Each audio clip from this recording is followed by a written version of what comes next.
Sa karagdagan pa nating mga balita, pag-uulat mula naman sa himpilan ng DCJO, ang Spirit FM, CMN Baler Aurora. CNN Live Nationwide. Ray Fernando, magandang araw sa iyo. Magandang araw Ariel, magandang araw Pilipinas.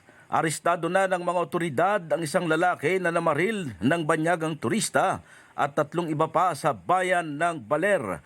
Ayon sa Baler Municipal Police Station na pinamumunuan ni Police Major Eduardo S. Mendoza Jr., ang sospek ay nakilalang si Ban Joseph Baribal na kilala rin sa tawag na Ban, residente ng Barangay 5 ng Naturanding Bayan. Sa ulat ng Baler PNP, dakong 1:40 ng madaling araw noong Sabado, Mayo 25 taong kasalukuyan, nakatanggap sila ng isang tawag sa telepono at inireport ang nangyaring shooting incident sa harap ng Kidja Resto Bar sa Purok 1, Barangay Sabang, Baler. Dahil sa report, agad umanong nagtungo sa tinukoy na lugar ang mga personnel ng Baler Municipal Police Station upang i-verifika ang tinanggap na ulat at para na rin magsagawa ng investigasyon. Sa inisyal na pagsisiyasat ng mga otoridad, napag-alaman na ang suspect na si Ban Baribal at ang isang biktima na nakilalang si Boyko Kobachev E. Haritov, 57 taong gulang, isang turista mula sa bansang Amerika, ay nagkaroon ng mainitang pagtatalo sa labas ng nabanggit na resto bar. Sa di inaasahang pangyayari, bigla umanong bumunot ng baril ang sospek at nagpaputok ng ilang beses kung saan tinamaan sa paa si Kobachev.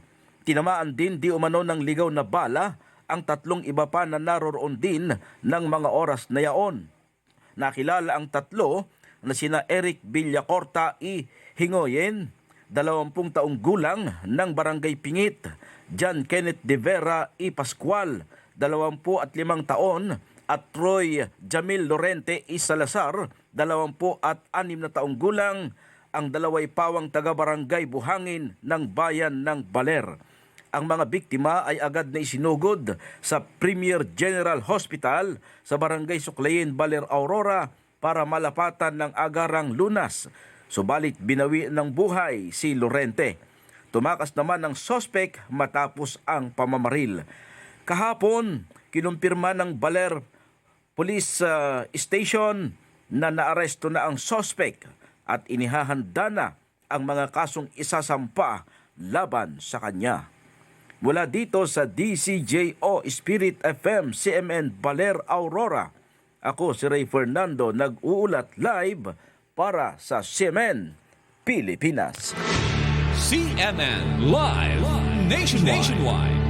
Maraming salamat, Ray Fernando, live and direct mula po naman sa himpilan ng DCJO, ang Spirit FM, CMN Baler Aurora.